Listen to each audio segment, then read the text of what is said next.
Bang, menurut Bang Irwan, pertemuan kemarin di ruang rapat Bupati masalah pasir gimana Bang? Ya, terima kasih Mang Nono, yang mulia Bapak Nono.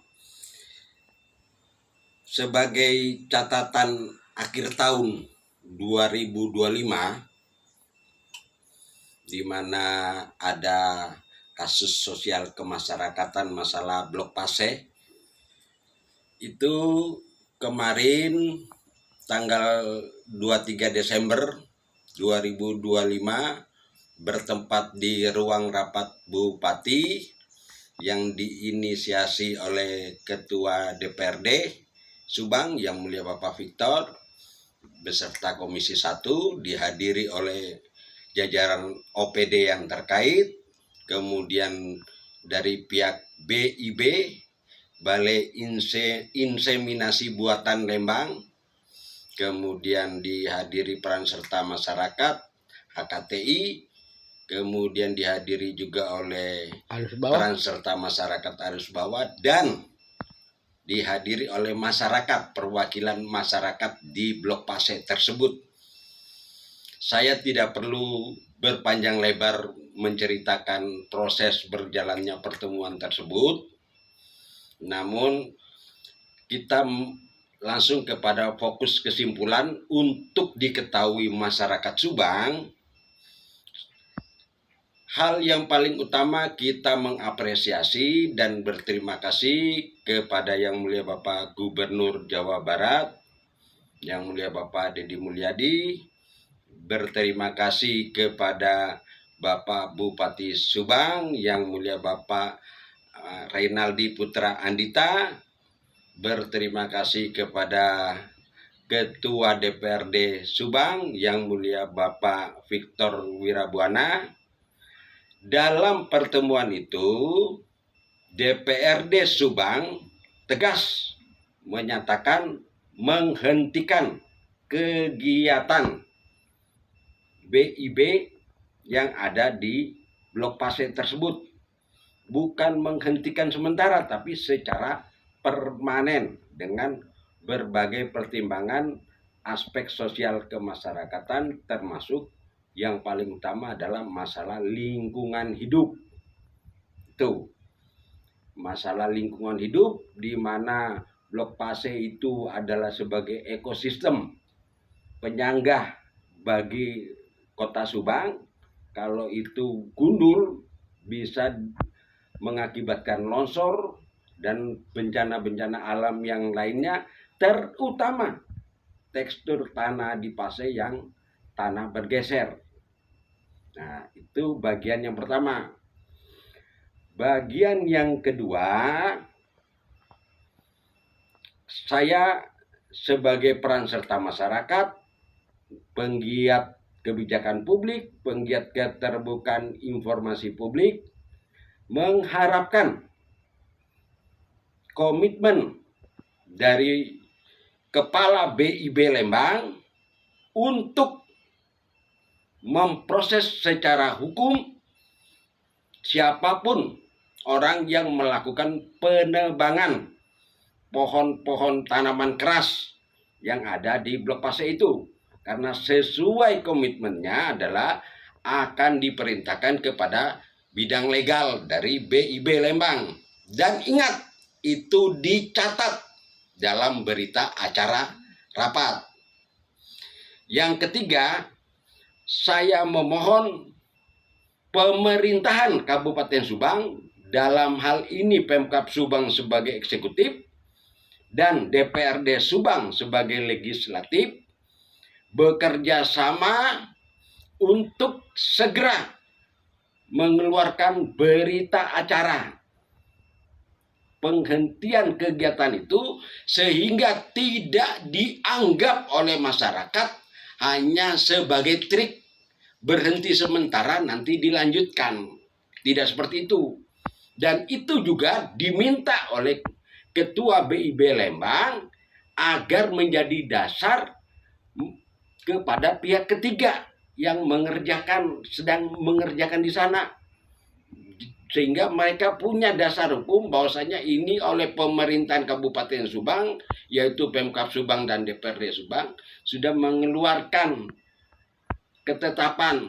Bentuknya seperti apa itu tinggal dibicarakan aja. Apakah melalui surat dari Sekda, apakah melalui ketua DPRD, ataukah dari bupati.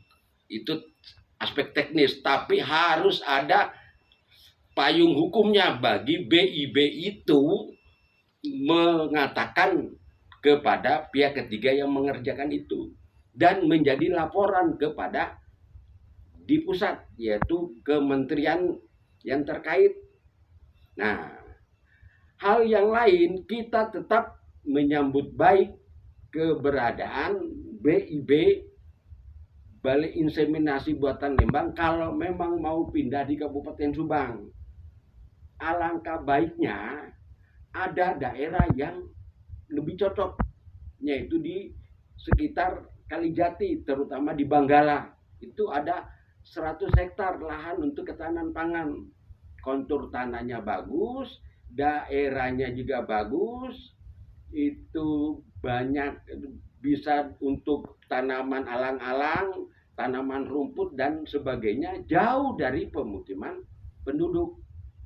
Jadi harapannya Bang Irwan sekarang ini bukan omon-omon ya, jelas. Jelas hasil rapat ini mempunyai legitimasi hukum karena dikeluarkan oleh pemerintahan Kabupaten Subang. Siapa itu? Yaitu Bupati Subang dan Ketua DPRD Kabupaten Subang. Sehingga OPD jangan lagi mencari alasan yang lain-lain. Harus tegas. Jadi tidak membuka peluang lagi untuk pembicaraan hal yang lain karena sudah dikatakan tidak ada kegiatan. Artinya memang harus dipindahkan lokasinya kalau memang ingin BIB Lembang itu pindah ke Kota Subang, karena di ujung pertemuan itu ternyata BIB Lembang mengatakan relokasi BIB Lembang, berarti kan pindah kantor dan segala fasilitasnya. Berarti pindah kantor dan segala fasilitasnya itu ya lebih layak ada di daerah yang memang cocok. Ada di daerah Kalijati, Banggala itu ada memang penetapan untuk ketahanan pangan. Kurang lebih saya ingat itu sekitar 100 hektar. Di situ sangat cocok, jauh dari pemukiman, kemudian tanaman rumput banyak di situ, kemudian juga tidak terlalu jalannya juga lebar, cukup untuk masuk mobil truk untuk memuat sapi-sapi, karena itu kan bukan peternakan sapi tapi pembibitan sapi unggul. Jadi paling banyak sapinya ya 100 ekor lah. Itu juga sudah sangat banyak itu. Seperti itu. Ya, jadi ini nggak omon-omon, serius ya Bang? Harus serius demi kemaslahatan nyawa, aset, harta benda warga Kota Subang. Kalau masih di sana berarti akan ada bencana. Kita belajar dari kasus yang bencana di Sumatera, baik di Sumatera Utara maupun di Aceh dan di Padang. Kita belajar dari kasus itu. Jadi lebih baik mencegah. Untuk itulah kembali lagi BIB harus melaporkan oknum yang melakukan penebangan pohon-pohon tanaman keras. Pesan terakhir buat OPD.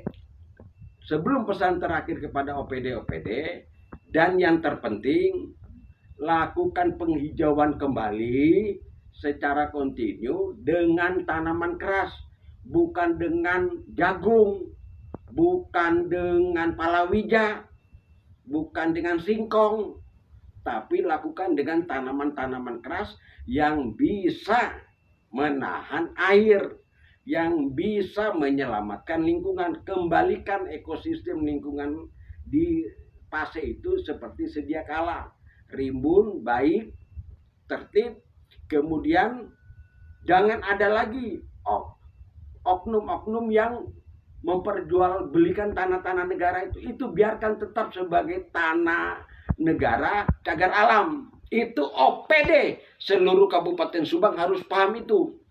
Jangan ada dugaan ada banyak oknum pejabat yang punya di sana atau oknum masyarakat yang punya di sana. Sterilkan itu sebagai cagar alam. Seperti itu, Mang Nono. Ya, terima kasih Bang Irfan. Ya, sama-sama, Mang Nono. Assalamualaikum. Sukses selalu buat Abang. Ya.